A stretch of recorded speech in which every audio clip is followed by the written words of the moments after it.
नमस्कार, ये आकाशवाणी शिमला है। अब आप नीतू वर्मा से कोविड-19 पर समाचार सुनिए।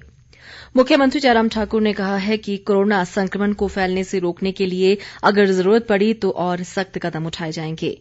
इसी के तहत राज्य सरकार ने कोरोना संक्रमण के बढ़ते मामलों को देखते हुए नए दिशा निर्देश जारी किए हैं। निर्देशों के मुताबिक अब शादी व अन्य धार्मिक, सामाजिक, खेल, मनोरंजन और राजनीतिक आयोजनों में 100 से अधिक लोग हॉल में इकट्ठे नहीं हो सकेंगे। इस दौरान शारीरिक दूरी के नियमों का सख्ती से पालन करना अनिवार्य होगा।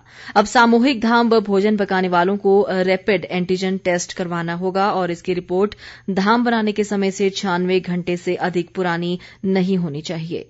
इस संबंध में सभी उपायुक्त को निर्देश जारी कर दिए गए हैं। प्रदेश में कोरोना मामलों में लगातार बढ़ोतरी हो रही है और ये संख्या 31,449 हो गई है। प्रदेश में आज अभी तक कोरोना के 48 नए मामलों की पुष्टि हुई है। इनमें शिमला जिले में सर्वाधिक 33, सोलन में 8, कुल्लू में 5 और मंडी जिले में 2 मामले शामिल हैं। इस दौरान 681 कोरोना संक्रमित स्वस्थ भी हुए हैं। स्वास्थ्य विभाग द्वारा जारी बुलेटिन के अनुसार मौजूदा समय में प्रदेश में कोरोना के 6,261 सक्रिय मामले हैं, जबकि 24,683 लोग अब तक स्वस्थ हो चुके हैं।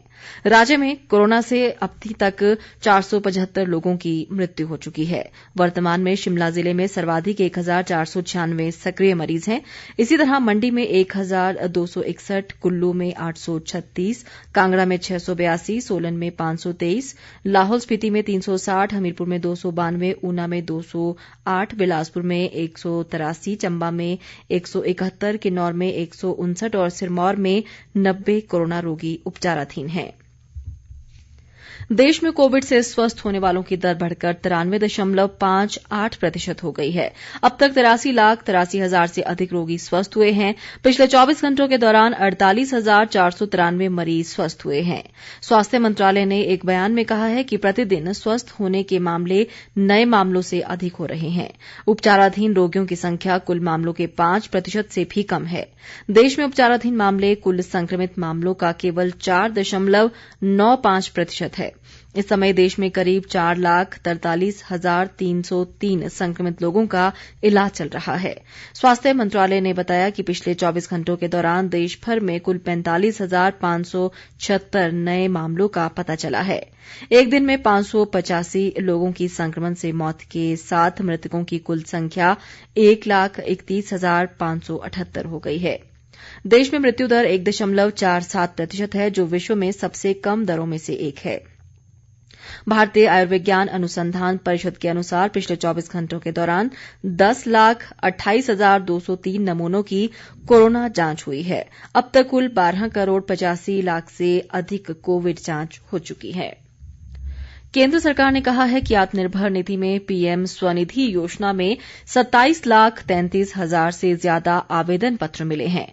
कोविड-19 महामारी के संकट काल में कुल 14,34,000 से अधिक आवेदन पत्रों को मंजूरी दी गई और करीब 7,88,000 लोगों को कर्ज बांटे गए। आवास व शहरी मामलों के मंत्रालय ने एक बयान में कहा कि जो रेहड़ी वाले कोविड-19 लॉकडाउन के कारण अपने घरों को लौट गए थे, वे इस कर्ज के पात्र हैं।